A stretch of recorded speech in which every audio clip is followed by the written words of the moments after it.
The wind, a sculptor of mountains and a whisperer of ancient tales, sweeps across the vast, undulating canvas of the Ethiopian highlands. This is a land born of fire and ice, a colossal pedestal reaching towards the heavens, where the air thins and the sun, even at midday, carries a crisp, almost brittle quality. At altitudes soaring above 3,000 meters, often touching the dizzying heights of 4,000 meters and beyond, life here isn't just a matter of existence, it's a testament to extraordinary resilience. Here, the climate is a paradox. Intense equatorial sun by day, plummeting temperatures and biting frosts by night, often cloaked in mists that swirl like forgotten spirits. This isn't just any high-altitude plateau, it is a unique ecosystem, a biological island in the sky, teeming with a diversity of life found nowhere else on Earth. Imagine walking this land, your breath catching in the thin air, surrounded by a mosaic of Afro-alpine grasslands, heather moorlands, and frosty wetlands. Every plant, every creature seems to possess an extra spark of determination, an amplified will to thrive against the odds. It is a place of breathtaking beauty and formidable challenges, a sanctuary for some of the planet's rarest and most magnificent endemic animal species, and among them, a creature of exquisite grace and profound vulnerability, the Ethiopian wolf. Our story begins with Megeti, a young female wolf, her russet coat gleaming like burnished copper against the muted greens and browns of the moorland. Her eyes, intelligent and watchful, held a flicker of both sorrow and fierce resolve. Megeti was alone.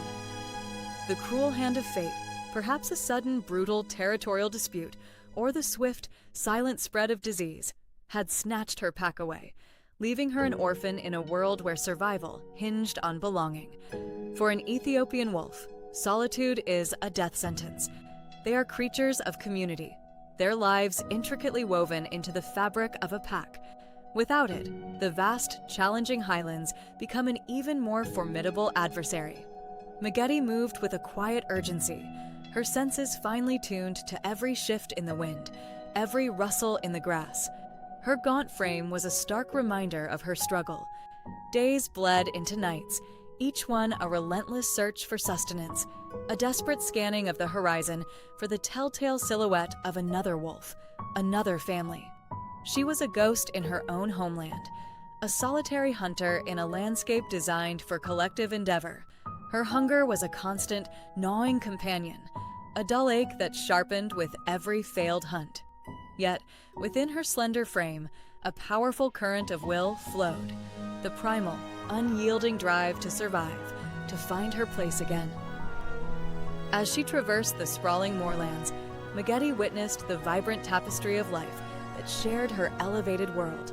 She skirted the edges of bustling gelada baboon colonies, their distinctive, heart-shaped red chests a splash of color against their dark fur.